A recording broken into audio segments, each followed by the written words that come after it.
ডাইলা ডাইলা ডাইলা কত বলে দেই স্যার একটা কাট দেন বাহ তো লুচি কতজনে আশা করছে যারা তাবিজ বেচছে আমরা কোনো বাধ্য না যারা তাবিজ কিনবেন যারা বাড়িতে চলে যান আমরা তাবিজ তো বেচতে আসিনি এখানে আমরা সাত ধরছি আধা ঘন্টা লাগি নাই আরো 20 মিনিট লাগবে কি কারণে লাগবে এনতে বসে একটা আমরা উঠুন না পাশে জোর তোলতে বসে একটা ঠান্ডা করে চলে যাবো গা থাকলে কি অসুবিধা হবে না না না সাপ থেকে যার যার বাড়ি করে চলে যাবেন যদি কারো মুরগির ডিম পাইছে মন থাকে একটা কাপের ডিম পাইছে না কাপে যোগাযোগ করবেন উনি না যেই টাকা দিয়ে আনছে সেই টাকা দিয়ে আমাদের আনতে পারবেন যদি অবস্থাশালী হয় তা আমাদের ভাড়া খরচও দিতে হবে না খারাপ বললাম না সাপ থেকে যার যার ঘরে যাবেন এক গ্লাস করে পানি রাখবেন আল্লাহর কোরআনে কি সূরা ফাতিহা নাই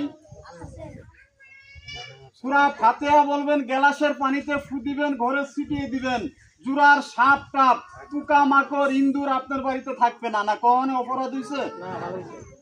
পানিটা যার যার ঘরে রাখবেন এখানে আনবেন না আমাদের লোকে যে গ্লাসে পানিটা করিটা ভিজিয়ে দেবে ঘরে ছিটিয়ে দিবেন কথা বুঝছেন এখানে কোনো বাধ্যতা তাবিজ নাই সাপ থেকে যার যার কাজ কাম করবেন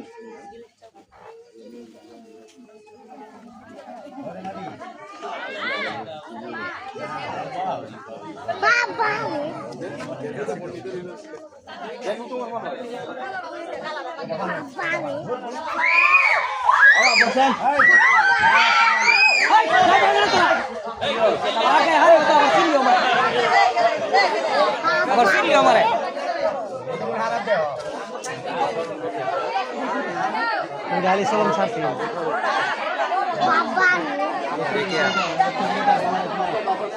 দিয়ে দেন না কেউ ভাঙা করে দেন মধ্যে